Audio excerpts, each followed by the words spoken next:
Battle Through the Heavens. By Heavenly Silkworm Potato. Kabanata 531. Ang misteryosong una sa Strong Rangkang. Bahagyang nagulat si Xiaoyan habang pinagmamasdan niya ang takot na bumalatay sa mukha ni Lin Yan. Kaagad niyang pinag-igting ang kanyang mga kilay, at bahagyang kumirot ang kanyang puso. Mula nang makilala niya si Lin Yan, ang mayabang na lalaking ito ay hindi kailanman nagpakita ng takot sa sinuman. Nakaramdam lang siya ng paghanga sa mga lakas ni Lin Shuya, Liu Qing, at ng iba pa kapag kaharap sila. Gayunpaman, hindi siya nagpakita ni Katie Ting na takot sa kanila. Ngayon, sa kabilang banda, itong si Lin Yan na kilala sa pagiging mayabang at ligaw sa Inner Academy ay tumahimik at nagpakita ng ganoong ekspresyon nang binanggit ang taong nangunguna sa Strong Rangkang. Naging dahilan ito upang hindi mapanatili ni Xiaoyan ang kalmadong puso. Hihihi. Nagtatanong lang ako. Hindi kailangang isa-puso ni Senior Lin Yan. Bahagyang napangiti si Xiaoyan pagkatapos ng ilang sandali ng katahimikan. Patuloy siyang nakangiti habang nagsasalita at marahang inilapag ang kanyang tasa. Ang ekspresyon sa mukha ni Lin Yan ay naging medyo maluwag pagkatapos marinig ang mga salita ni Xiaoyan. Isang mapait na ngiti ang pinakawalan niya habang bumantong hininga.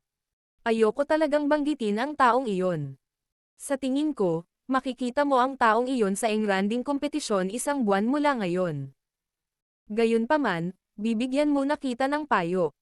Kung makikilala mo ang kasamang iyon sa kompetisyon, hindi mo dapat galitin ang taong iyon kahit anong mangyari.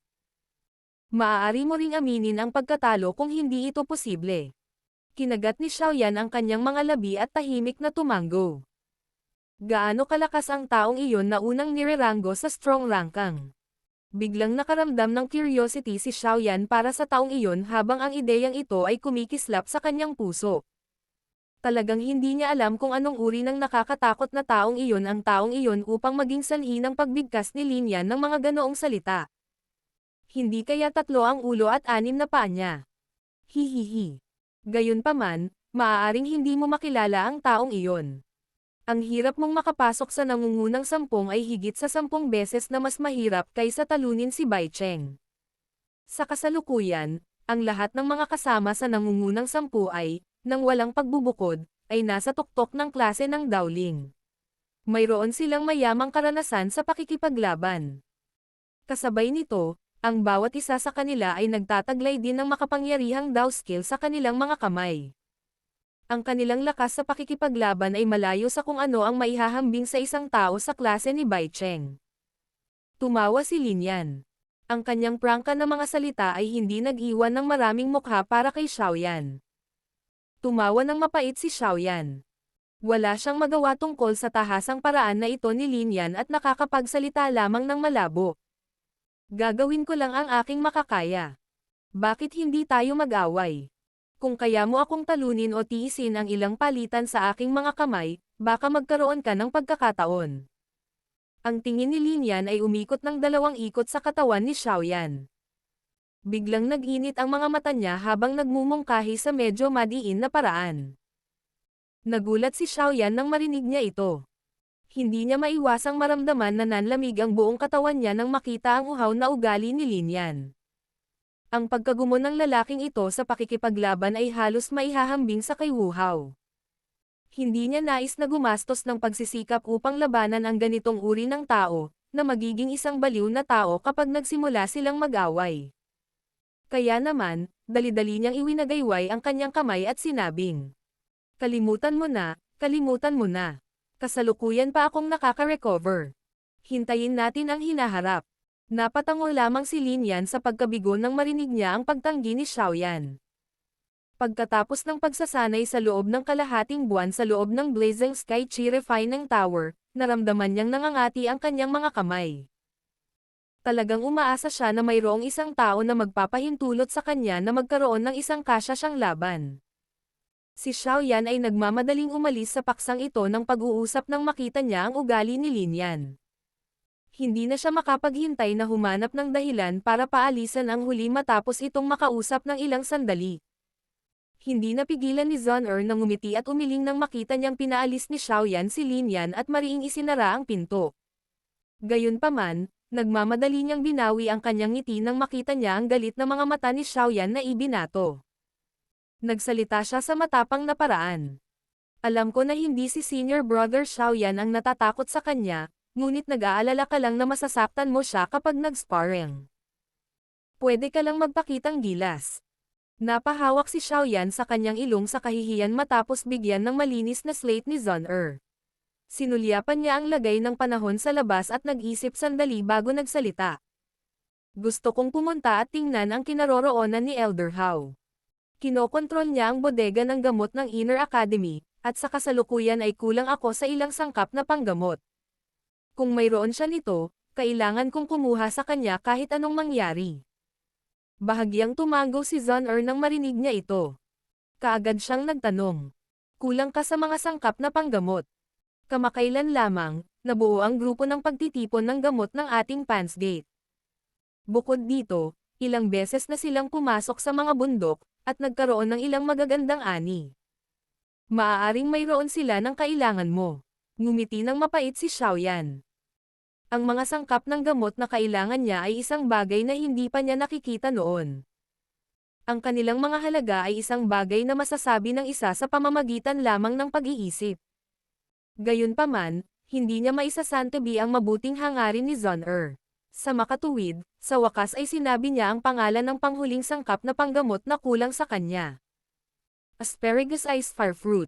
Napakunot ang noo ni Zun-Er sa malalim na pag-iisip ng ilang sandali matapos marinig ang pangalang ito. Napailing na lang siya nang walang magawa. Sinuri niya ang listahan ng kung ano ang naani ng grupong nagtitipon ng gamot ngunit hindi niya natuklasan ang gamot na ito sa mga nakalistang pangalan. Hindi nagulat si Xiaoyan nang makita niyang kumilos si Zun-Er sa ganitong paraan. Nagpaalam siya kay Zun-Er bago binuksan ang pinto at umalis. Tumingin sa kaliwat kanan si Xiaoyan nang umalis siya ng bahay. Nakahanap siya ng malayong lugar bago tinawag ang Purple Cloud Wings. Sa wakas, tumalon siya ng mataas sa langit bago lumipad palabas ng bagong student area. Bumaba ang kanyang tingin nang lumipad siya sa pasukan at nalaman nga na may mga tao na palihim sa tabi ng pasukan, na nagbabantay dito. Agad siyang nagpakawala ng mapait na tawa. Sa pagkumpas niya ng kanyang mga pakpak, ang kanyang katawan ay naging malabong itim na anino na naglaho sa di kalayuan sa ilalim ng takip ng langit na unti-unting dumidilim. Maraming eksperto sa loob ng Inner Academy at ayaw ni Xiaoyan na mag-imbita ng anumang gulo. Kaya naman, dumaong siya sa isang lugar kung saan kakaunti ang mga tao matapos niyang iwasan ang mga taong iyon na nag-iisip na hamanin siya. Inalis niya ang Purple Cloud Wings bago siya mabilis na naglakad patungo sa bodega na namamahala sa mga sangkap ng gamot ng Inner Academy. Bilang lugar kung saan nagimbak ang Inner Academy ng mahahalagang sangkap na panggamot, ang bodega na ito na namamahala sa mga sangkap na panggamot ay may mahigpit na seguridad. Hindi lamang naroon si Elder Hao, isang dawang, na nagbabantay sa lugar na ito, ngunit mayroon ding mahigit 10 instruktor na nagpapatrolya 24 na oras sa isang araw. Ang ganitong uri ng lugar ay isa sa mga pinagbabawal na pasukin ng mga ordinaryong estudyante. Marahil ito ay dahil nagbigay si Elder Hao ng mga naunang tagubilin, ngunit si Xiaoyan ay hindi pinatalsik mula dito matapos napigilan ng isang nagpapatrolyang instruktor. Sa halip, pagkatapos makumpirma ang pagkakakilanlan ni Xiaoyan, dinala ng huli si Xiaoyan kay Elder Hao. Hihihi. Sa 2 buwan na hindi kita nakita, nakarating ka na talaga sa Daoling class. At saka, natalo mo pa si Bai Cheng, na isang 6-star Daoling.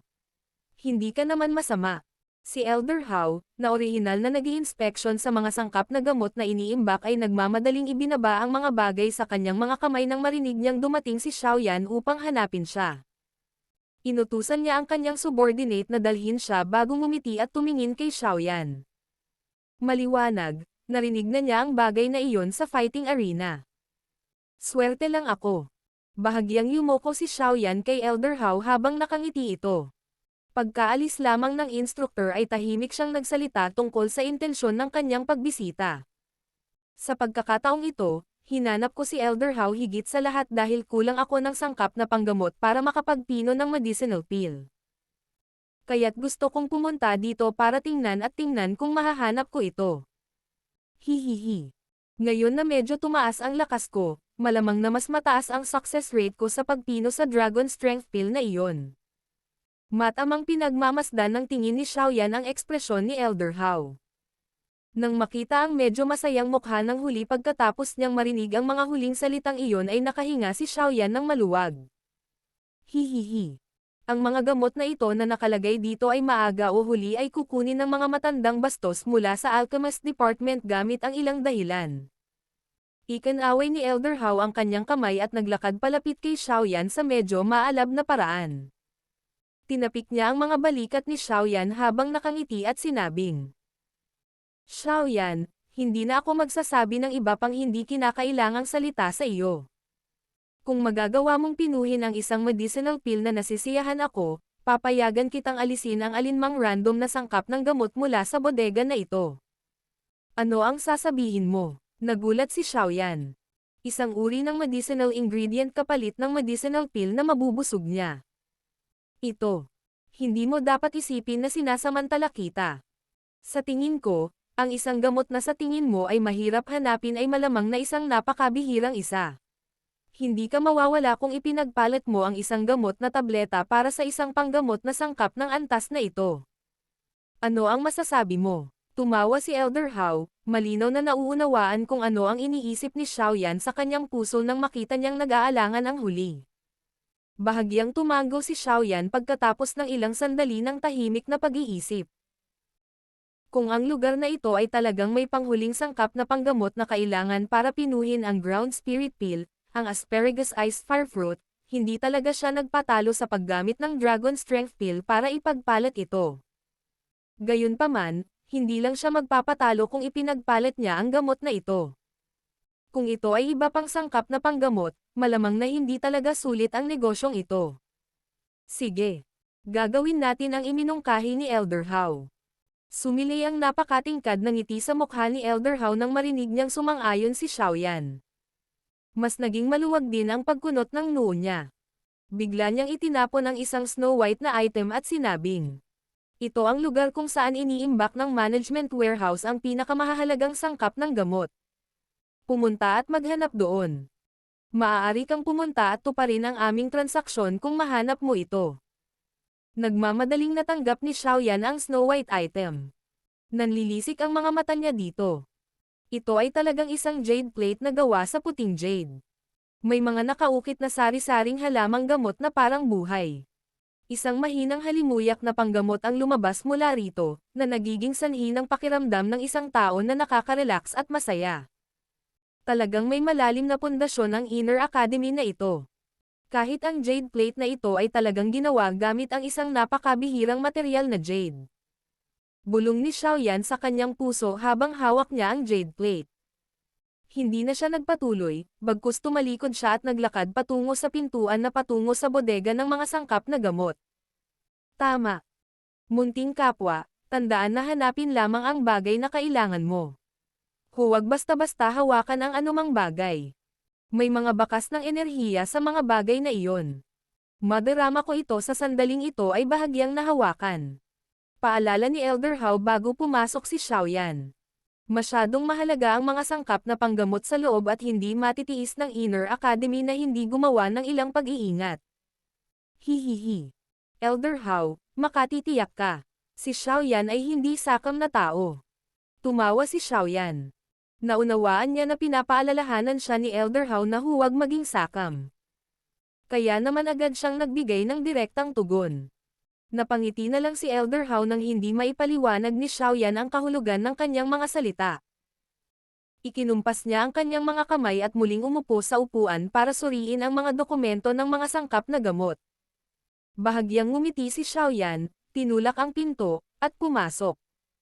Isang maluwag na koridor ang nasa likod ng pinto. Sinundan ito ni Xiaoyan hanggang sa dulo kung saan nababalot ng mahinang enerhiya ang lugar. Tumingin ang kanyang tingin sa lahat ng direksyon. Nang makakita siya ng isang bingga sa dingding sa gilid, humakbang pasulong si Xiaoyan at maingat na inilagay ang puting jade dito. Ang enerhiyang kumikinang sa kanyang harapan ay unti-unting hamina habang ang puting jade plate ay nakapatong sa bingga.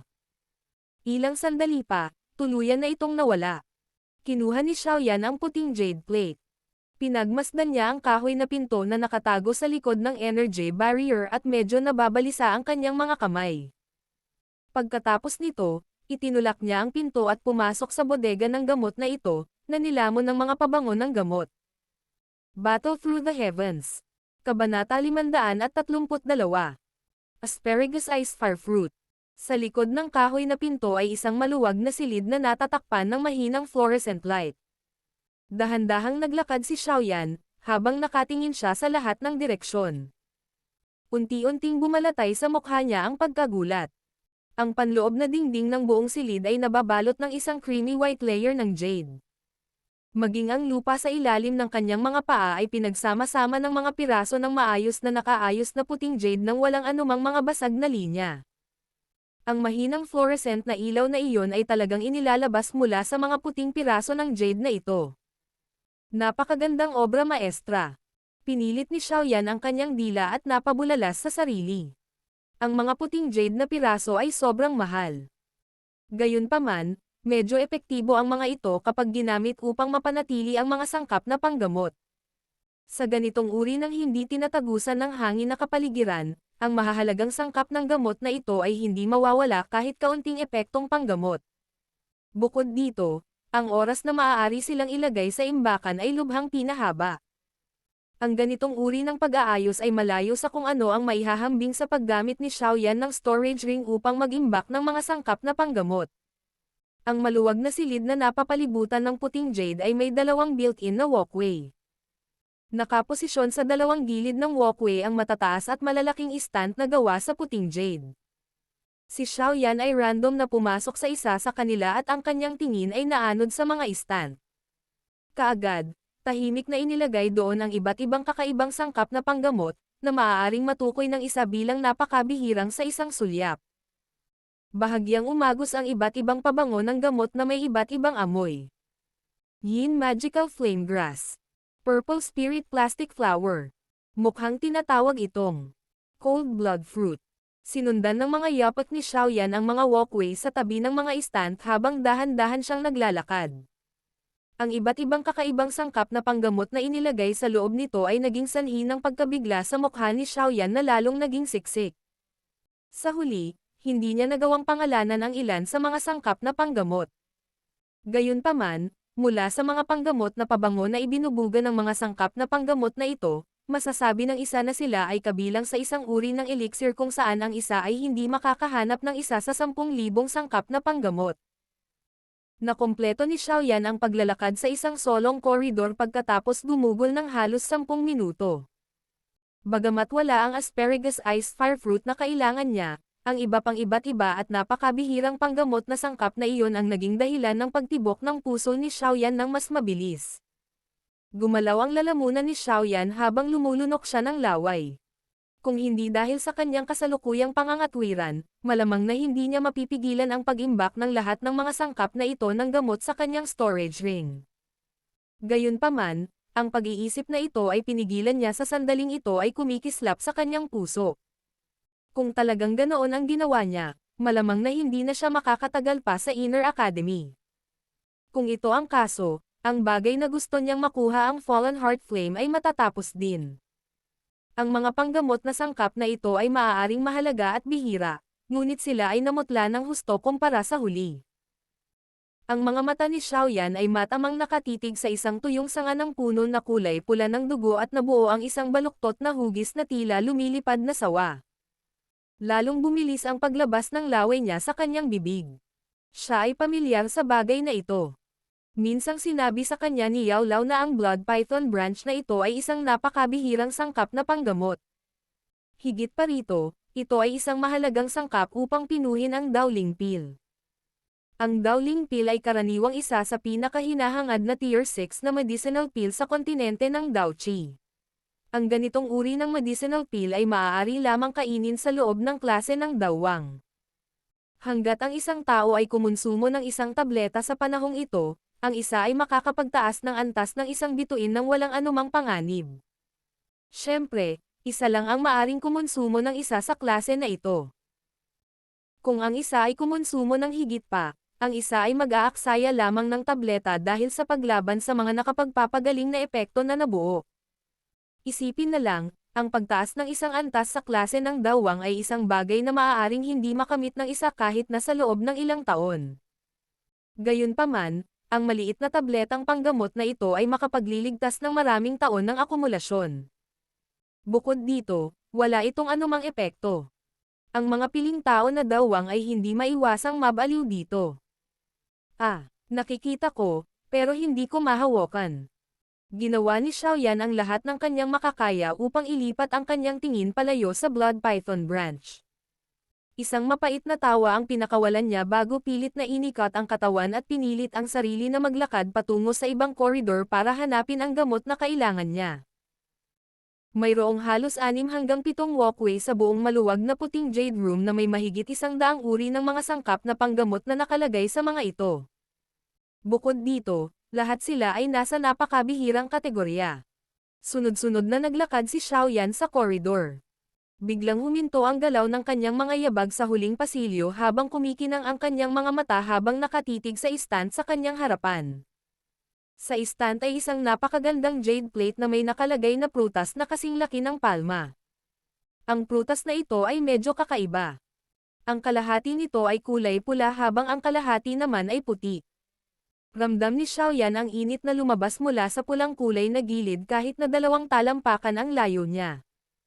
Ang puting kulay na bahagi, sa kabilang banda, ay naglalabas ng ganap na kakaibang temperatura ng yelo.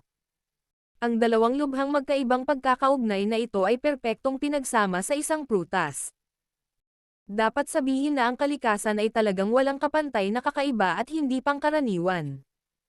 Bukod pa rito, may mga malabong marka ng linya na kumakalat sa ibabaw ng prutas na ito na naglalaman ng 2 affinity ng yelo at apoy.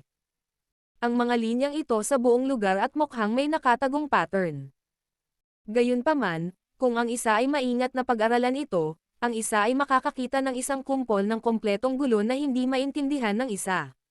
Nagulat si Xiaoyan habang pinagmamasdan niya ang kakaibang prutas na ito. Bagamat hindi pa nakita ni Xiaoyan ang tinatawag na asparagus iced fire fruit dati, nagawa pa rin niya ang conclusion mula sa paglalarawan ni Yao Lao na ang bagay na nasa harap niya ay dapat ang panghuling sangkap na panggamot na hinanap niya ng masakit, ang asparagus iced fire fruit. Nahanap ko na rin sa wakas. Ang Inner Academy na ito ay talagang may masaganang koleksyon. Nagagawa pa nitong magkaroon ng kakaibang sangkap na panggamot. Ang saya sa mukha ni Xiaoyan ay mahirap itago.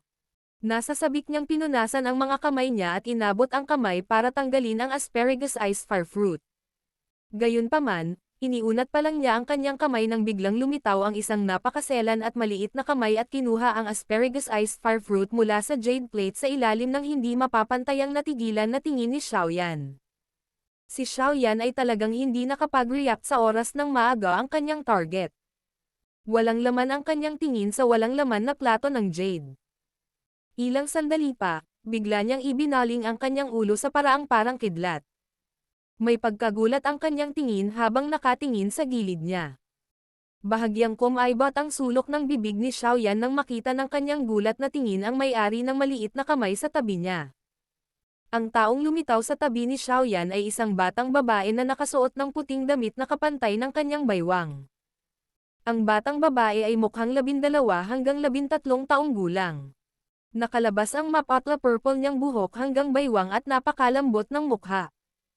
Ang hitsura ng batang babae ay maganda, maputi, at malinaw, at ang kanyang pares ng itim na matubig na mga mata ay kumurap kay Xiaoyan. Mukhang may demonyo itong lakas na naging sanhi ng unti-unting pagkawala ng pagkabigla sa puso ni Xiaoyan. Bahagyang gamulong ang lalamunan ni Xiaoyan. Ang kanyang tingin ay dahan-daang bumaba upang matuklasan lamang na ang kaliwang kamay ng batang babae ay may hawak na kulay gintong sangkap na panggamot na tila nagtataglay ng gintong affinity. Ang kanyang kanang kamay ay mahigpit na nakakapit sa target ng kanyang kasalukuyang biyahe, ang asparagus iced fire fruit. Kinusat ni Xiaoyan ang kanyang mga mata. Naalala niya ang eksena kanina at biglang bumalot sa puso niya ang pagkagulat. Kailan lang lumitaw ang batang babae sa kanyang tabi. Kung hindi niya inabot ang kanyang kamay para kunin ang asparagus iced fire fruit kanina, malamang na hindi pa rin niya malalaman na may taong nakatayo sa tabi niya. Binuksan ng maliit na batang babae na nakasuot ng puting damit ang kanyang inosenteng malalaking mata at pinag-aralan si Xiaoyan saglit. Pagkatapos nito, bigla niyang kinuha ang tila gintong sangkap na panggamot sa kanyang kamay at inilagay sa kanyang maliit na bibig. Sa itsura nito, talagang naiisip niyang kagatin ito. Huwag! Sumigaw si Xiaoyan bilang isang reflex action nang makita niya ang aksyon ng batang babae. Nakilala niya ang sangkap na iyon.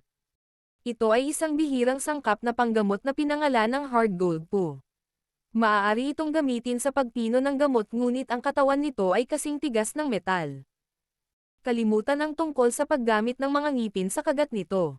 Kahit isang ordinaryong apoy ay walang magagawa dito. Binaliwala ng batang babae ang sigaw ni Xiaoyan.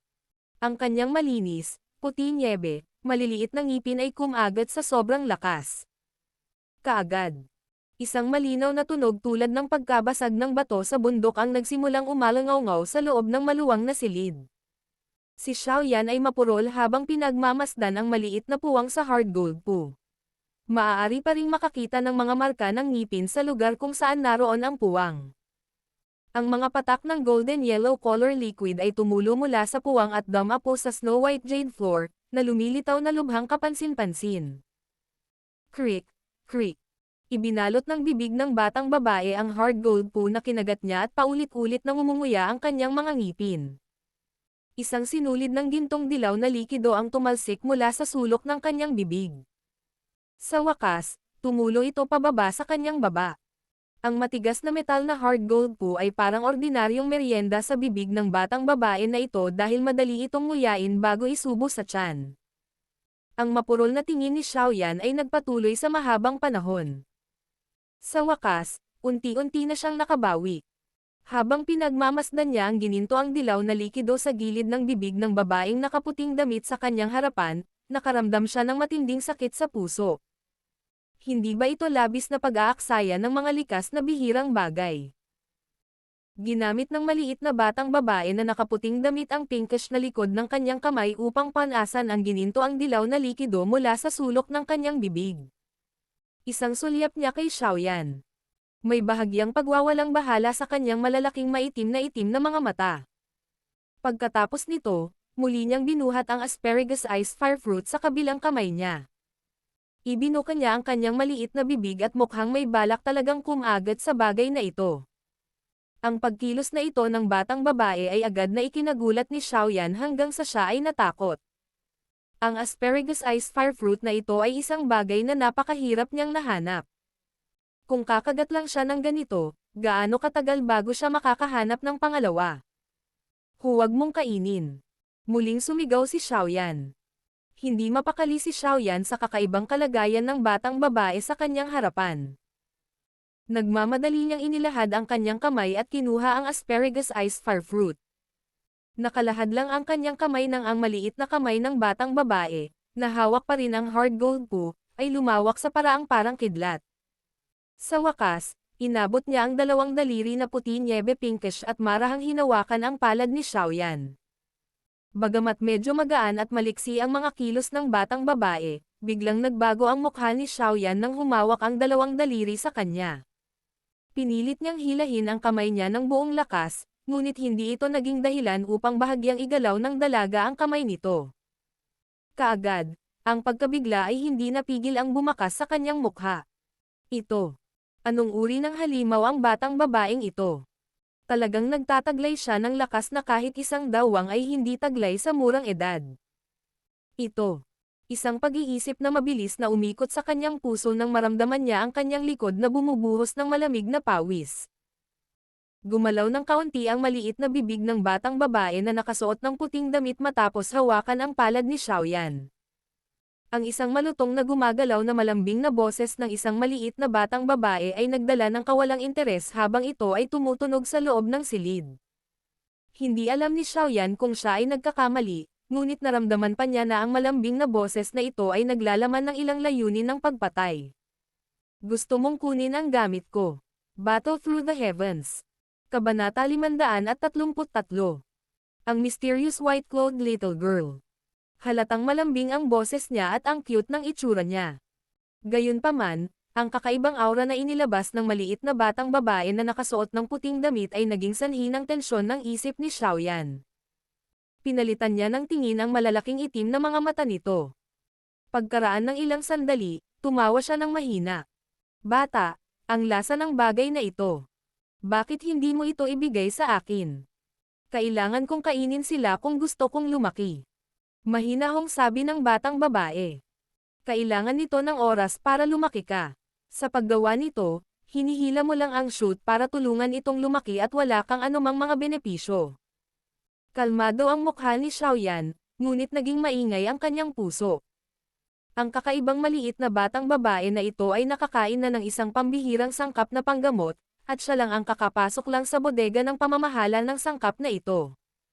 Malamang na malalagay siya sa ilang problema kung titingnan ni Elder Hao ang bagay na ito. Ang oras ay walang silbi sa akin. Bahagyang lumungkot ang mukha ng batang babae nang marinig niya ang mga salita ni Xiaoyan. Ginamit niya ang kanyang malambing na tono para magsalita ng malakas. Mahina na tinapik ni Xiaoyan ang kanyang noo nang makaramdam siya ng pagkirot ng ulo. Saan ba naubos ang malahalimaw na batang babae na ito? Hindi lamang ang kanyang lakas ay napakalakas na nakakatakot, ngunit ang kanyang mga salita ay medyo kakaiba. Kung siya ay isang ordinaryong maliit na babae lamang, pilit na aagawin ni Xiaoyan ang asparagus iced fire fruit kahit na kailangan niyang dalhin ang pagiging kilala bilang isang taong nambubuli sa isang bata. Gayunpaman, nang maramdaman niya ang nakakatakot na lakas ng maliit na batang babae na iyon, masunurin lamang niyang mapanatili ang mga kaisipang ito ng maayos. Malinaw niyang alam na ang lakas ng maliit na batang babae na ito, na naging dahilan upang hindi siya makagalaw sa pamamagitan lamang ng dalawang daliri kanina, ay malamang na hindi magtatapos ng maayos kung siya ay mababaliw. Mahahanapan ka ni Elder Hao ng problema kung kakainin mo ang mga sangkap na panggamot dito. Tumawa ng mapait si Xiaoyan at sinabi. Ang matandang iyon. Hindi ako natatakot. Hindi siya maglalakas loob na gawin sa akin kahit na alam niya. Ngumuso ang batang babae habang cute na ipinikit ang kanyang mga mata. Naningkit ang mga mata ni Xiaoyan. Nagsimula nang gumalaw ang puso niya. Napakayabang at mapanghamon ng batang babae na ito. Siya kaya ay isang apo ng isa sa mga nakatataas na echelon ng Inner Academy. Gayunpaman, ang posisyon ng mga elder sa akademya ay magkatulad. Kung ang kanilang mga anak ay gumawa ng isang bagay na mali, walang sino man sa kanila ang maglalakas loob na magsalita sa bagay na ito sa ibang mga elder. Maaaring ang batang babaeng ito na nakaputing damit ay apo ng unang elder na hindi nagpakita ng sarili o apo ng misteryosong punong guro. Maganda ang mood ko ngayon, kaya hindi kita papatulan. Bilasan mo na ang pag-alis mo. Huwag mo akong pakialaman. Muling kumagat ang batang babae sa hard gold po.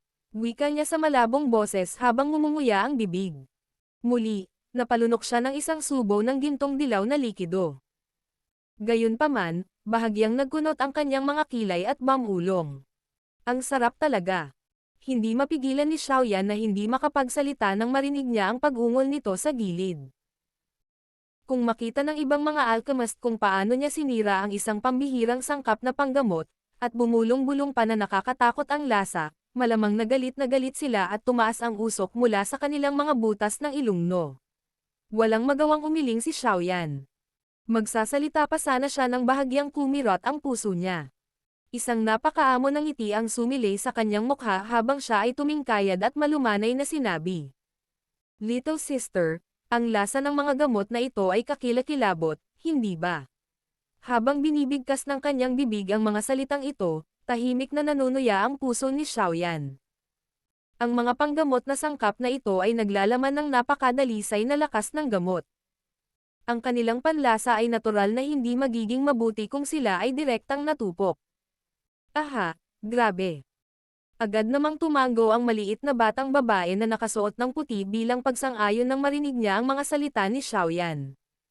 Bagamat tila siya ay may kawalang interes na hindi karaniwan para sa isang normal na tao, sa sandaling ito, lumilitaw na siya ay hindi naiiba sa isang ordinaryong maliit na batang babae. Kung masama ang lasa, maaari mo bang ibalik itong prutas sa kuya na ito? Ililibre kita ng maganda. Ngumiti si Xiaoyan at nagmungkahi. Ang ngiti sa kanyang mukha ay katulad ng isang kakaibang tiyuhin na niloloko ang isang batang babae. Hindi. Maaaring ang lasa nito ay kakilakilabot, ngunit ang mga bagay na ituturing mo sa akin ay naglalaman ng malaking halaga ng enerhiya sa loob ng mga ito. Agad na naging alerto ang batang babae habang umiling siya nang marinig niya na gusto ni Xiaoyan na ibigay niya ang asparagus iced fire fruit. Naging mapurol ang ngiti ni Xiaoyan. Ang mga sangkap na panggamot na ito ay isinilang lahat mula sa pagtitipon ng natural na enerhiya. Paanong ang isang ordinaryong bagay ay naglalaman ng napakalakas na enerhiya? Gayunpaman, sa pamamagitan ng pakikinig sa kahulugan ng kanyang mga salita, lumilitaw na kinakain niya ang mga pambihirang sangkap na panggamot na ito para sa dalisay na lakas ng gamot sa loob ng mga ito. Ang dahilan kung bakit mas nabigla si Xiaoyan ay ang katawan ng batang babae na ito sa kanyang harapan ay nakayanan ang pag-atake ng enerhiya mula sa mga sangkap na panggamot na hindi pa pinino. Pagkatapos ng lahat, maaari silang nagtataglay ng purong nakapagpapagaling na lakas, ngunit ang enerhiya na iyon ay mas ligaw kumpara sa isang tabletang panggamot.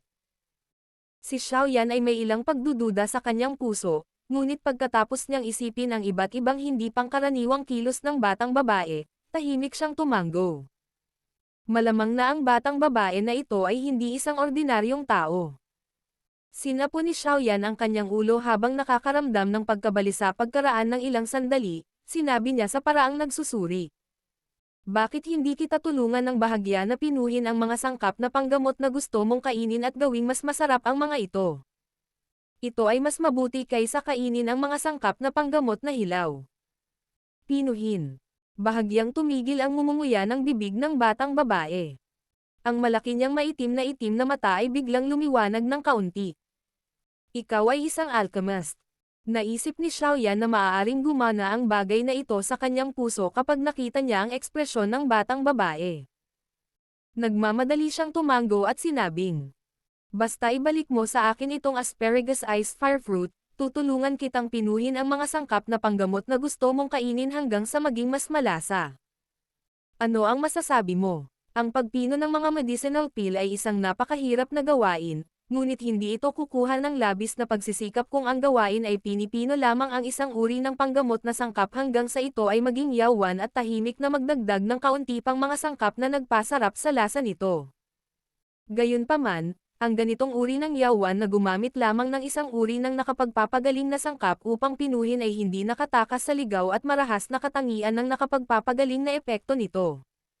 Bukod dito, ang ganitong uri ng nag-iisang nakapagpapagaling na epekto ay walang labis na paggamit. Sa makatuwid, bihira ang sinumang mag-aaksaya ng isang sangkap na panggamot upang gawing yawan na hindi man lang ituring na isang tabletang panggamot. Bahagyang natigilan ang dalaga nang marinig iyon. Tiningnan niya ang asparagus iced fire fruit na tila napakasarap sa kanyang mga kamay. Matapos mag-alinlangan ng mahabang panahon, sa wakas ay tumango siya ng hindi gusto at ibinigay ito kay Xiaoyan. Napangiwi siya sa sakit habang sinasabi. Gayunpaman, kung hindi malasa ang gamot na pinipino mo, hindi ko lang babawiin iyon, kundi kakainin din kita. Kainin mo ako. Sa maliit na bibig mo. Tumawa si Xiaoyan sa kanyang puso. Mabilis niyang natanggap ang asparagus iced fire fruit bago ito ipasok sa kanyang storage ring, natatakot na baka pagsisihan ng batang babaeng ito na hindi alam ang pinagmulan nito. Nakuha mo na ang bagay. Bilisan mo at tulungan mo akong pinuhin. Inabot ng batang babae ang hard gold po sa kanyang kamay na kinagat niya ng 2 kagat kay Xiaoyan habang malutong niyang sinabi. Hihihi. Hindi na kailangang magmadali. Umalis na muna tayo. Kinuha ko na ang asparagus iced fire fruit at kailangan kong ibigay kay Elder Hao. Nakangiting sabi ni Xiaoyan. Pagkatapos nito, pinangunahan niya ang paglalakad palabas ng bodega ng gamot. Gusto niyang dalhin ang kakaibang batang babae kay Elder Hao at sabihin sa kanya ang tungkol sa sitwasyon. Kung hindi, kung ang matandang iyon ay sisihin sa kanya ang pagkonsumo ng hard gold po, talagang malaking kawalan si Xiaoyan. Ano ang dapat isagat sa matandang iyon? Bulong ng batang babae. Hindi siya nagpakita ni Katie Ting na pag-aalala habang hinawakan niya ang hard gold po at sinundan si Xiaoyan. Nakahinga lamang ng maluwag si Xiaoyan nang marinig niya ang tunog ng mga yabag sa likuran niya. Mabilis siyang lumabas ng bodega ng gamot at inilagay ang puting jade sa dingding. Pagkatapos lamang niyang makita ang energy barrier na muling lumitaw ay agad nang umiti ang kanyang mukha na para bang naglagay siya ng mabigat na pasanin. Ang sirang defensive barrier na ito ay walang kaunting gamit. Ito ay isang dekorasyon lamang kapag ito ay naisaaktibo. Ang maliit na batang babae sa kanyang tabi ay sumama sa kanyang mga labi. Ang kanyang puti, malambot na tila transparent na kamay ay itinulak papunta sa energy barrier. Dumaan ito ng ilang beses at tila walang pagtutol sa kanyang paggalaw. Ibinuka ni Xiaoyan ang kanyang bibig at pinagmasdan ang mga kilos ng batang babae na ito. Isang pagkawala ang lumitaw sa kanyang mga mata. Talaga bang palamuti ang energy barrier? Habang nasa isip niya ang ideyang ito, iniabot niya ang kanyang kamay at tinusok ang energy barrier. Gayunpaman, nang madikit ang kamay niya sa bilog na light barrier na iyon, tila nadikit ito sa metal. Bahagyang tumusok siya at nakaramdam ng mahinang kirot ang kanyang daliri, ngunit hindi man lang niya ito pinasok. Maliwanag, ang energy barrier na ito ay may lubhang nakagigimbal na depensa. Ngunit, paano ito makikita ng batang babaeng ito na parang wala lang? Hihihi. Tanga. Ang maliit na batang babae sa tabi niya ay napatingin sa mga kilos ni Xiaoyan, at agad na tumawa ng malakas. Ang kanyang malinaw at malambing na tawa ay walang tigil na umalangaw-ngaw sa koridor. Binawi ni Xiaoyan ang kanyang daliri sa isang nakakahiyang paraan. Magsasalita pa sana siya ng bumantong hininga ang dalagang nakaputing damit. Inikat niya ang kanyang katawan sa isang walang pidyo na paraan at humakbang patungo sa exit ng koridor, naiwan lamang ang likod ng kanyang ulo kay Xiaoyan. Itong batang babae. Anong klaseng halimaw siya? Hindi nakaimik si Xiaoyan habang nakatingin sa likod ng batang babae. Hindi napigilan ng kanyang puso na makaramdam ng kawalan ng kakayahan habang bumuntong hininga. Nakabaon pa rin ang ulo ni Elder Hao sa desk sa harap niya sa loob ng tahimik na silid habang tinitingnan niya ang dokumento sa loob. Hindi niya itinaas ang kanyang ulo habang nakangiting sinabi matapos marinig ang pagbukas ng pinto. Ano? Xiaoyan, nahanap mo na ba ang gamot na kailangan mo? Gayunpaman, pagkatapos ng kanyang mga salita, naramdaman ni Elder Hao na may mali sa kapaligiran. Noon lamang niya inangat ang kanyang ulo at nakita ang mukha ni Xiaoyan na puno ng kawalan ng kakayahan. Bumaba ang kanyang tingin bago lumitaw sa kanyang tingin ang isang maliit na batang babae na nakasuot ng puting damit na may mahabang maputlang lilang buhok. Kinusat ni Elder Hao ang kanyang matandang mata at tinitigan ang maliit na batang babae na nakasuot ng puting damit. Ilang sandali pa ay nakabawi na siya at agad na tumalon mula sa kanyang upuan. Galit na galit niyang sinabi. Bakit nandito ka na naman? Nang makita ng kanyang tingin ang hard gold po sa kamay ng batang babae kung saan dalawang kagat ang kinuha, nanlaki ang galit na galit niyang mga mata. Tinatrato mo ba itong lugar ko bilang isang restaurant, regular na pumupunta dito para kumain ng masaganang pagkain? Kung gusto mo ng mga sangkap na panggamot, hindi mo ba alam na pumunta sa malalalim na kabundukan upang hanapin ang mga ito? Napakahirap na hanapin ang mga ito sa aking sarili. May mga handa dito. Bakit hindi ko ito makakain? Matandang umutot, ang dami mo talagang kalokohan. Kung patuloy kang magmumakmak, mag-ingat ka sa pagbugbog ko sa iyo. Sinulyapan ng batang babae si Elder Hao mula sa gilid ng kanyang mga mata. Mukhang nagpoprotesta siya at dinilat pa ang kanyang bibig para kumagat sa hard gold po. Nagalit si Elder Hao sa pagmamataas ng batang ito hanggang sa iminulat niya ang kanyang mga mata. Gayunpaman, ang elder na ito na iginagalang ng mga mag-aaral sa Inner Academy na ito ay maaari lamang magdamdam sa pamamagitan ng pag-igting ng mga ngipin. Sa pagtingin sa kanyang bagay, mukhang natatakot siya sa batang babae na nasa harapan niya. Dapat bilisan mo, may kailangan ka pang ayusin para sa akin. Kung patuloy kang magde-delay, lalamunan kita. Ang malambing na boses ng batang babae ay humihimok habang ang kanyang tingin ay lumingon kay Xiaoyan. Pakiramdam ni Xiaoyan ay nawala sa pagkakakilanlan ng batang babae nang makita niya ang pag-uusap nilang dalawa. Isang mapait na ngiti ang pinakawalan niya habang humakbang pasulong at sinabing, Elder Hao, Kinuha ko na ang bagay na kailangan ko. Maaari mo itong suriin. Mangyaring bigyan ako ng 2 set ng mga sangkap na panggamot para sa Dragon Strength Pill. Tutulungan kitang pinuhin ito. Ang ekspresyon ni Elder Hao ay tahimik na naging mas mabuti pagkatapos marinig ang mga salita ni Xiaoyan. Kumuha siya ng isang malaking tumpok ng mga sangkap na panggamot at inilagay sa mesa. Sa mahinang boses, sinabi niya. Bakit mo siya nabangga? Ayos ka lang ba? Nang marinig ang kahulugan sa likod ng kanyang mga salita, lumilitaw na ang batang babae na ito ay parang isang masamang demonyo na kumakain ng mga tao. Gayunpaman, totoo na ang huli ay madalas na gumamit ng mga salitang lalamunan kita upang takutin ang mga tao. Hindi ko rin alam. Umiling si Xiaoyan habang nakangiti ng mapait. Inimbak niya ng maayos sa mesa ang mga sangkap na panggamot at nagbigay ng maikling buod ng mga pangyayari kanina. Malas ka talaga. Pagsilbihan mo ng maayos ang apo sa tuhod na ito. Huwag mo siyang hayaang mabaliw. Kung hindi, ito ay lubhang nakakatakot. Tinapik ni Elder Hao ang mga balikat ni Xiaoyan na may kaunting simpatiya habang nagsasalita siya. Nabahala ang buong katawan ni Xiaoyan dahil sa ganitong paraan ni Elder Hao. Hindi niya mapigil ang magtanong. Anong klaseng tao siya? Tao. Sinong nagsabing tao siya? Iginala ni Elder Hao ang kanyang mga mata, kinagat ang kanyang bibig at sumagot. Siya. Hindi siya tao. Bahagyang nagulat si Xiaoyan. Puno ng malamig na pawis ang kanyang noo habang nagbubuo ng mga salita ang kanyang boses. Battle Through the Heavens. Kabanata 534. Hindi tao. Hindi kumikislap ang mga mata ni Xiaoyan habang pinagmamasdan ang maliit na batang babae na nakasuot ng puting damit na nakakross ang paa sa tapat niya sa loob ng tahimik na silid. Talagang hindi niya inaasahan na ang isang cute na batang babae ay orihinal na nagbago mula sa isang magical beast.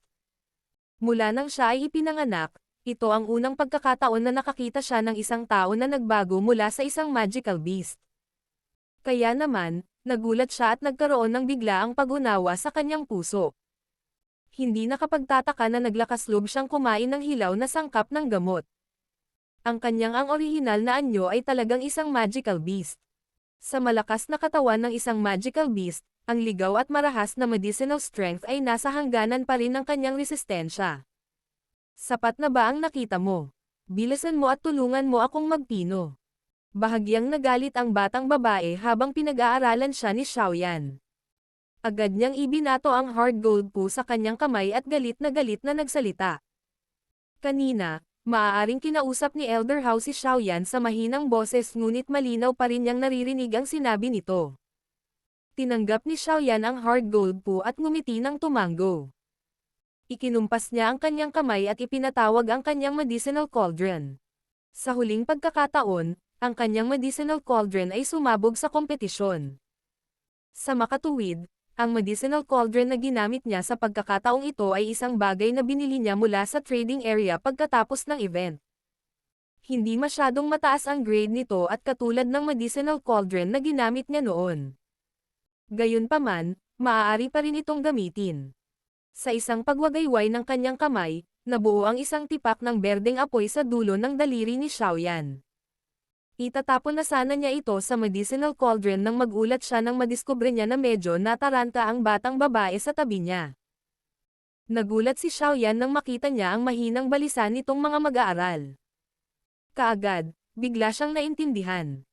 Malamang na naramdaman niya na ang Green Lotus Core Flame na ito ay hindi karaniwan. Karaniwang pagsasalita, hanggat ang isa ay hindi isang Fire Affinity na magical beast, ang isang magical beast ay magkakaroon ng mahinang pagtanggi sa apoy. Hihihi. Ayos lang. Aliw ni Xiaoyan. Itinapon niya ang tipak ng apoy sa kalderong panggamot. Unti-unting lumuwag ang tensyon na katawan ng batang babae matapos makitang pumasok ang apoy sa kalderong panggamot. Saglit na hinintay ni Xiaoyan ang apoy na mag-ihaw ng medicinal cauldron. Pagkatapos nito, inihagis niya ang hard gold po dito. Sa pamamagitan ng isang pagwagayway ng kanyang kamay, ang nagniningas na apoy ay agad na nagsimulang tumaas ng matindi sa loob ng nakapagpapagaling na kaldero. Ang pagpipino na ito ay hindi itinuturing na mahirap. Ayos lang basta may sapat na init ang apoy. Sa makatuwid, hindi nito masyadong naubos ang diwa ni Xiaoyan.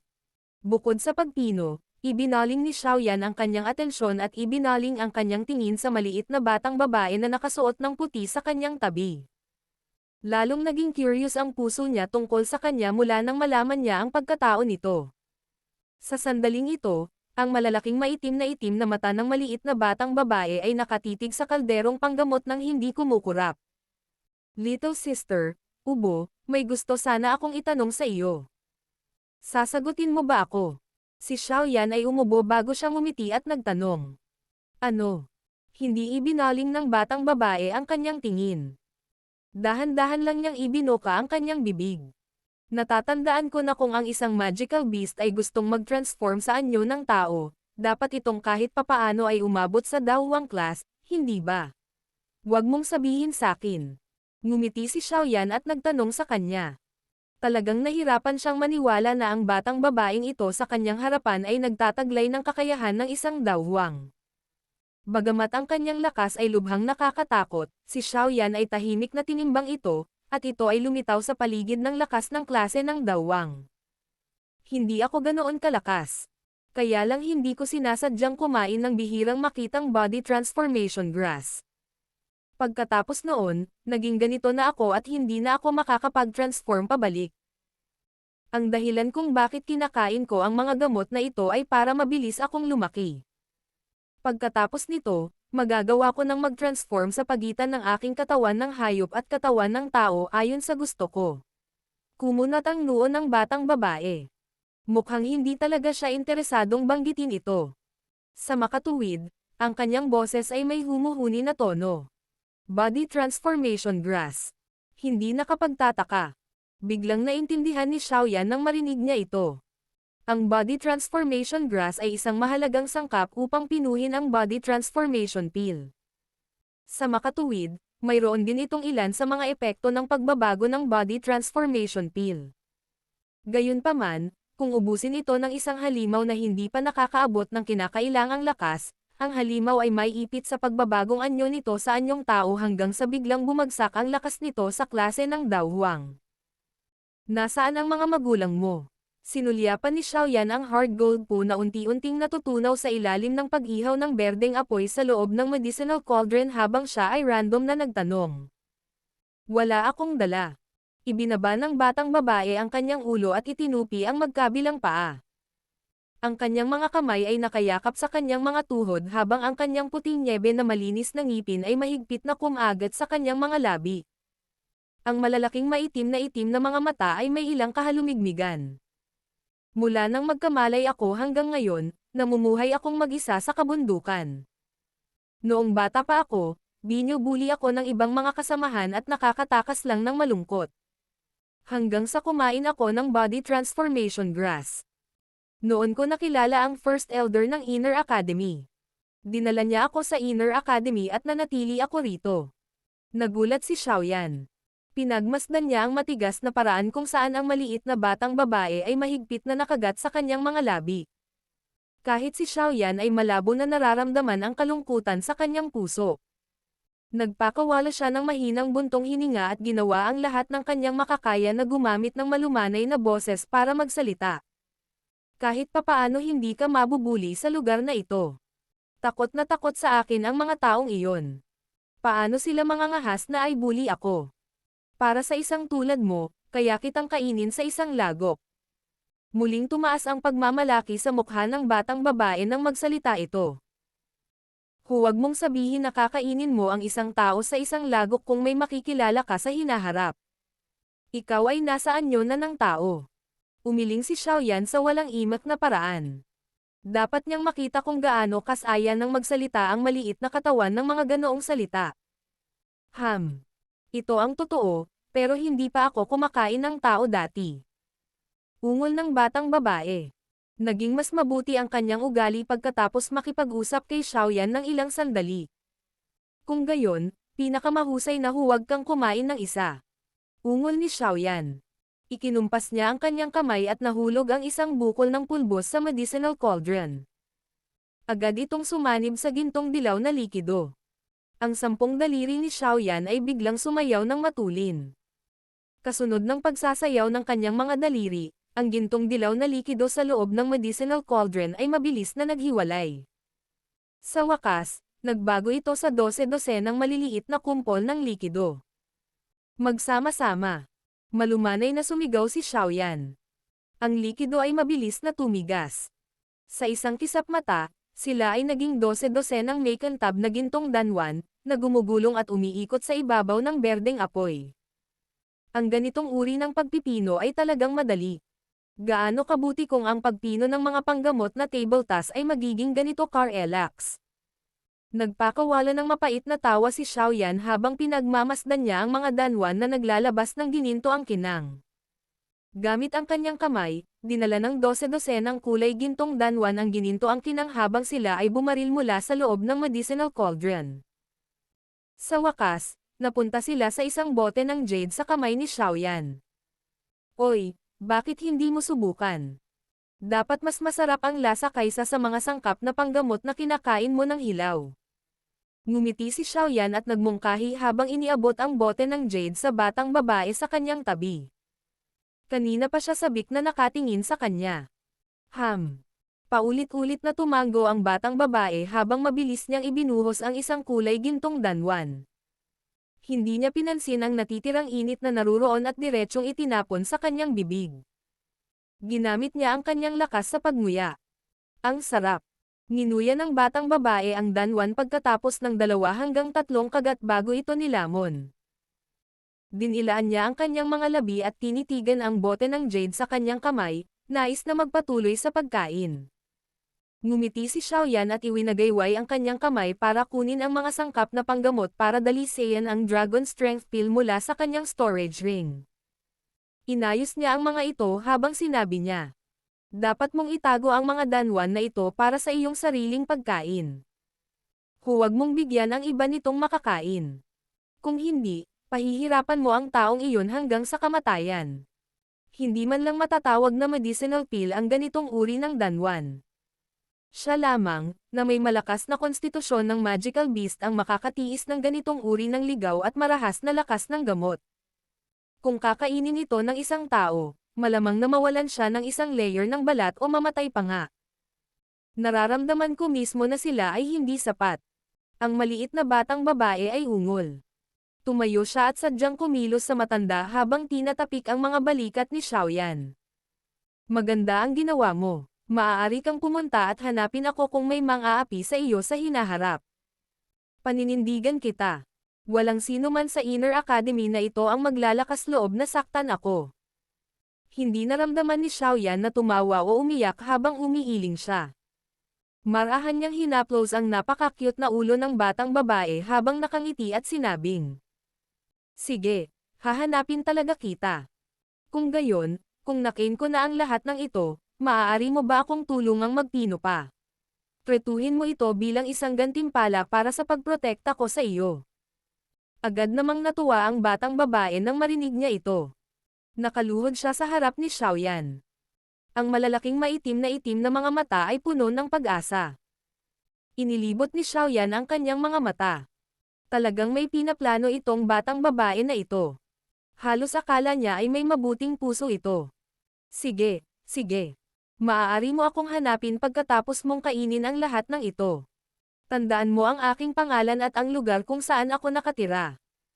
Ikinaway ni Xiaoyan ang kanyang kamay at medyo mahinang sumagot. Alam ko, Xiaoyan ang pangalan mo. Sinabi ng matandang iyon kanina. Malalaman ko rin ang tirahan mo. Tumawa ang batang babae. Hindi na niya kailangang ubusin ang mga nakakatakot na sangkap na panggamot. Naging dahilan ito para talagang tumalon siya sa tuwa.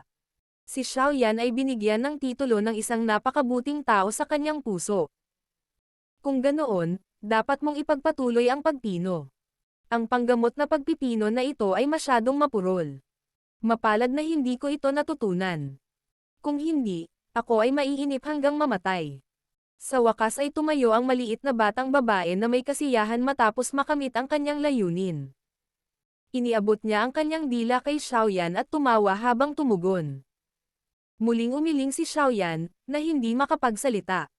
Tiningnan niya ang batang babae na aalis na bago biglang sumigaw, tama, ate, hindi ko pa alam ang pangalan mo. Ako ay tinatawag na Zian. Ito ay isang pangalan na ibinigay sa akin ng First Elder. Gayunpaman, ang mga taong iyon sa Inner Academy ay labis na natatakot sa akin. Pribado nila akong tinatawag na brute force queen.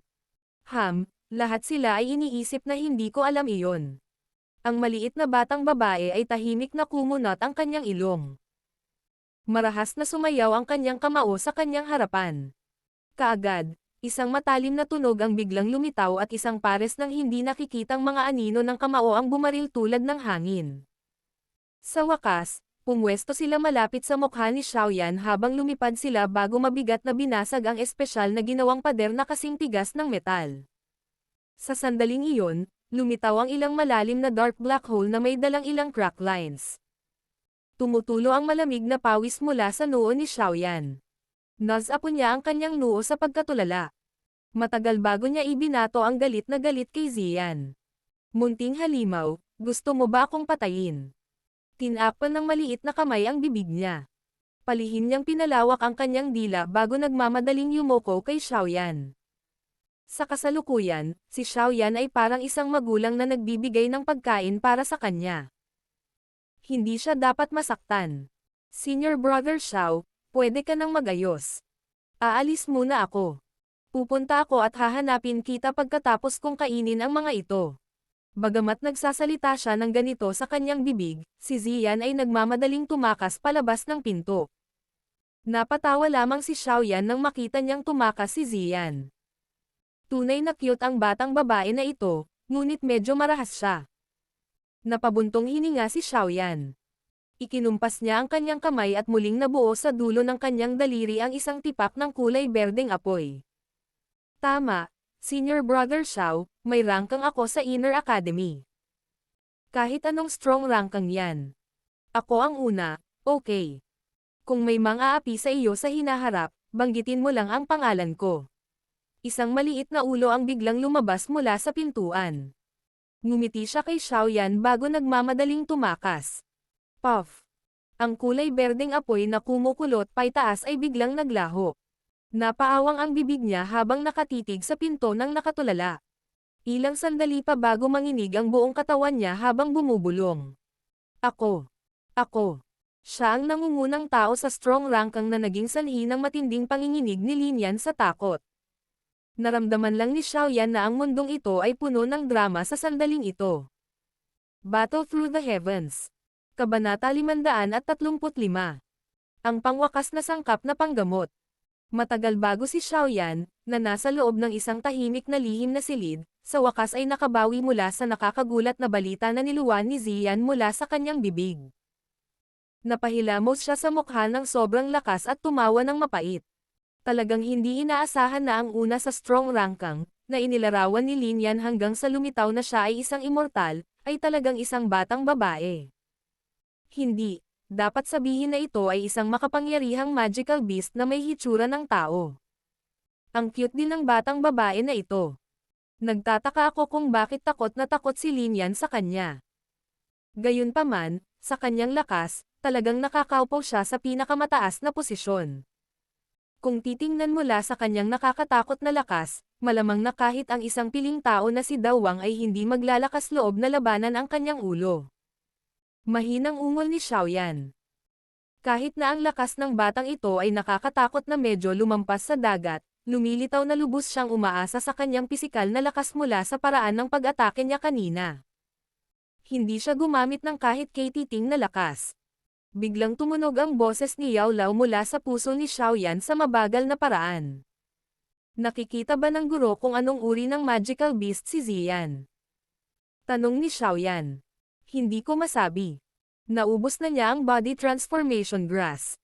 Kaya kung hindi niya ibunyag ang totoong anyo niya, mahihirapan ang isang ordinaryong tao na tukuyin kung anong klaseng magical beast siya. Saglit na nag-isip si Yao Lao bago sinabi. Gayunpaman, mula sa kanyang katalinuhan at sa nakakatakot na lakas na ipinakita niya, sa palagay ko ang kanyang orihinal na anyo ay dapat na isang uri ng napakabihirang natatanging hayop mula noong sinaunang panahon.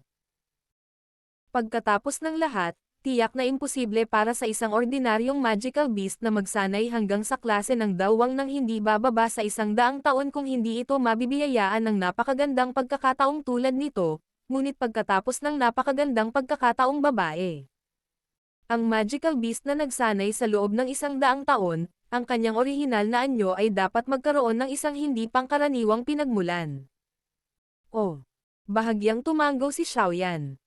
Kahit na ang aktwal na lakas ni Ziyan ay napakalakas, tila ang kanyang isip ay parang isang 12 hanggang 13 taong gulang na maliit na tao na babae. Siyempre, hindi kasama dito ang walang malasakit na aura na paminsan-minsan ay ibinubunyag niya. Inalis ni Xiaoyan ang kanyang curiosity para kay Ziyan sa kanyang puso. Ibinalik niya ang buong atensyon sa mga sangkap ng gamot na pumuno sa lugar na nasa harapan niya. Maging siya ay hindi nang ahas na sabihin na magtatagumpay siya sa unang pagsubok kapag pinipino itong Dragon Strength Pill. Kaya naman, nang maibukan na niya ang kanyang bibig ay humingi siya ng 2 hanay ng mga sangkap na panggamot. Ang pagpino sa bagay na ito ay talagang isang hirap sa aking isipan. Gayunpaman, maaari ko lamang gawin ang lahat para sa asparagus iced fire fruit na iyon. Si Xiaoyan ay nagpakawala ng mapait na tawa. Muli siyang nagpatawag ng tipak ng berdeng apoy at inihagis ito sa kalderong panggamot. Pagkaraan ng ilang sandali, unti-unting nag-iipon ang kanyang isip habang ginamit niya ang kanyang buong focus upang simulan muli ang pagpipino. Ang pagpipino ng Dragon Strength Pill ay halos 100 beses na mas komplikado at mahirap kaysa sa pagpino sa Hard Gold Po para kay Ziyan kanina. Mapalad na ang lakas ni Xiaoyan ay umabant na sa klase ng Daoling. Hindi alintana kung ito ay sa mga tuntunin ng antas ng puwersa ng Dao Qi, o ang kanyang kontrol sa apoy, siya ay nagtataglay ng isang napakalinaw na pagpapabuti.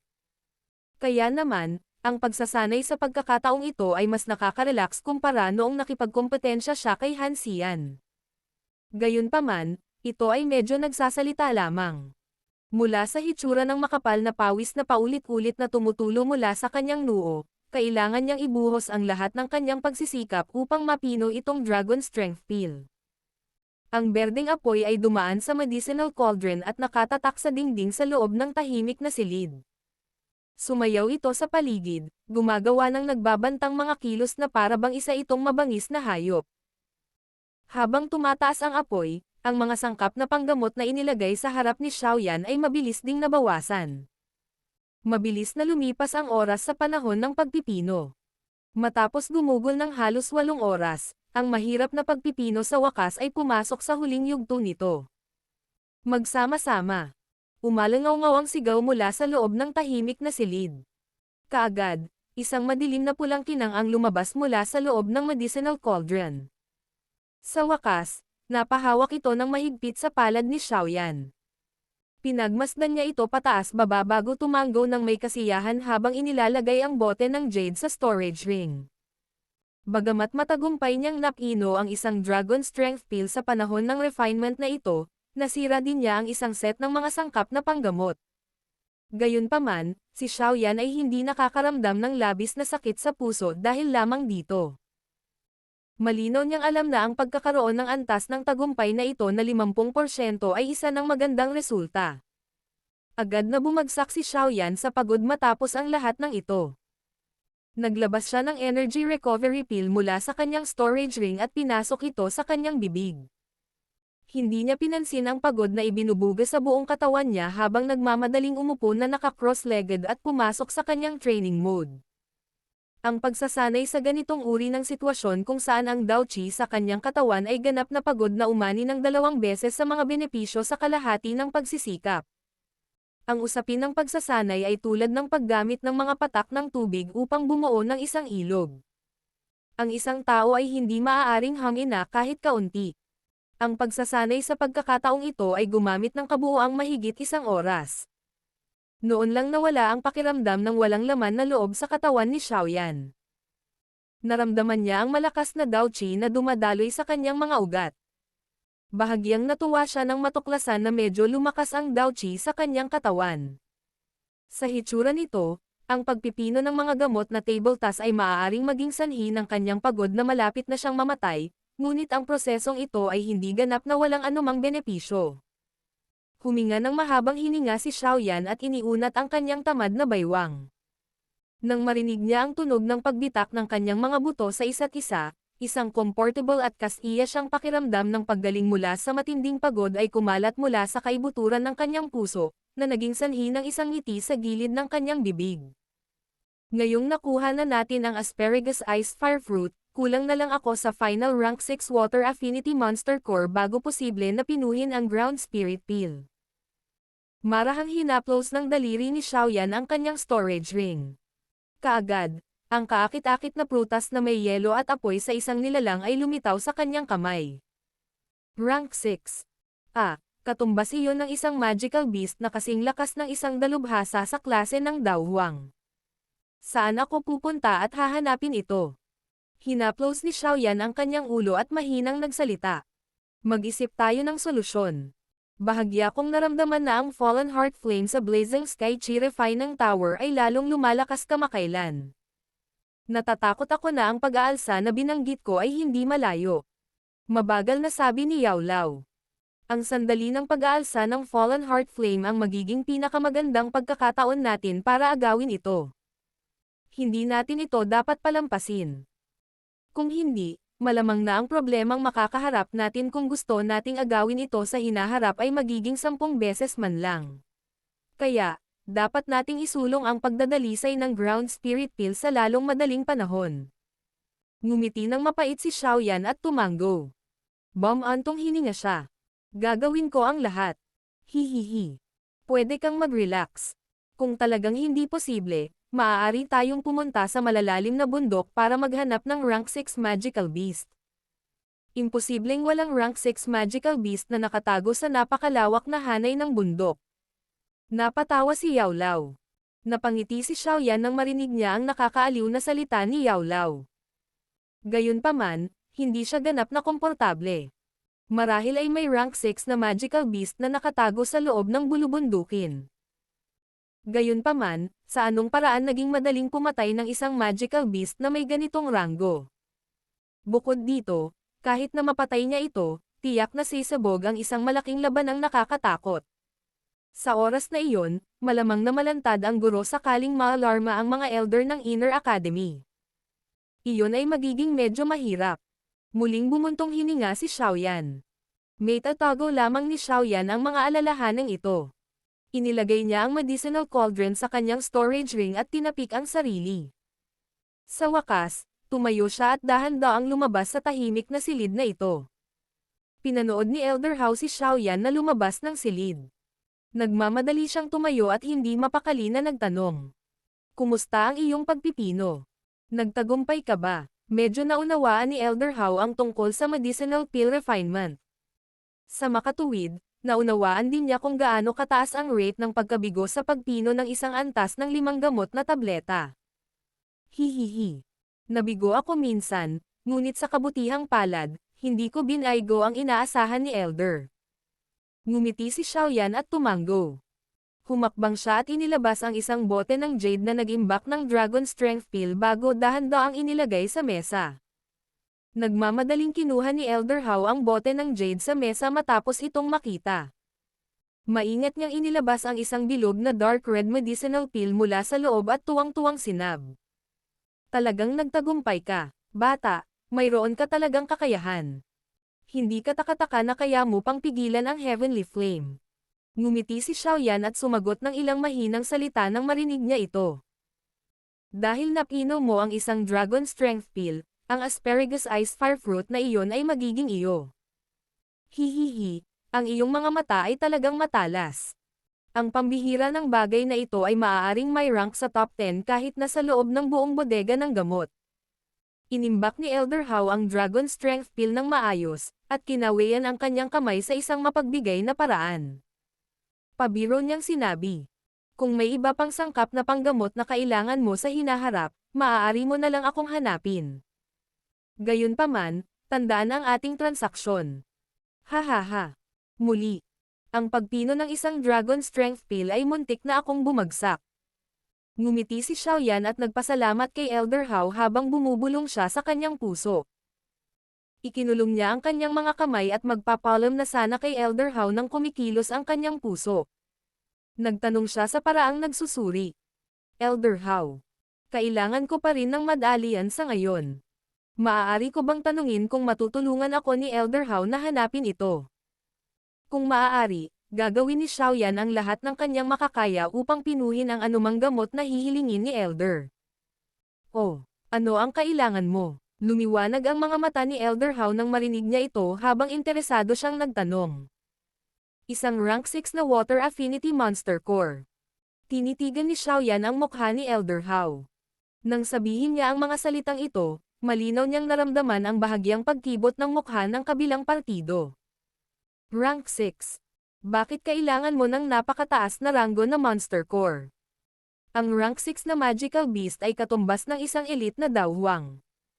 Sa lakas ko ngayon, wala akong lakas ng loob na hanapin ang kanilang Monster Cores. Mukhang wala ng pag-asa para sa transaksyong ito. Mapait na ngumiti si Elder Hao at umiling. Nagbubuga ng malamig na pawis ang likod niya. Hindi ba masyadong malaki ang gana ng taong ito?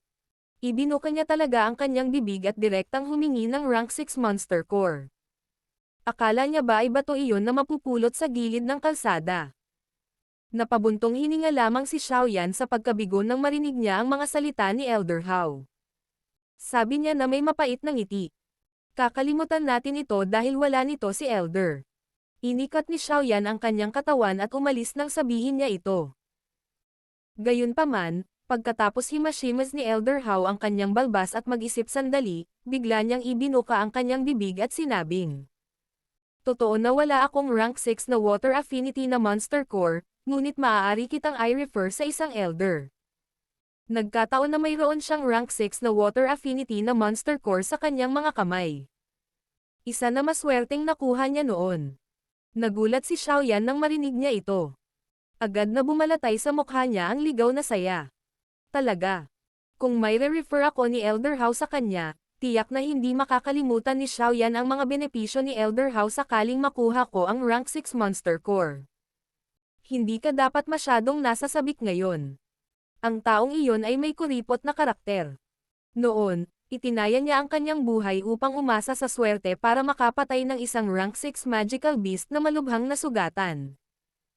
Sa makatuwid, pinanghahawakan niya ang rank 6 na Monster Core na parang isang kayamanan. Paminsan-minsan, ipagyayabang pa niya ito sa harap namin. Kung gusto mong ipagpalit ang rank 6 na Monster Core mula sa kanyang kamay, kailangan mong kumuha ng isang bagay na gusto niya. Kung hindi, maaari kang maging handa na damyugaw ng labis. Sumunod ka sa akin. Kinawayan ni Elder Hao ang kanyang kamay at agad na pinalabas ang pinto. Nagmamadaling tumanggaw si Xiaoyan. Mabilis niyang sinundan si Elder Hao.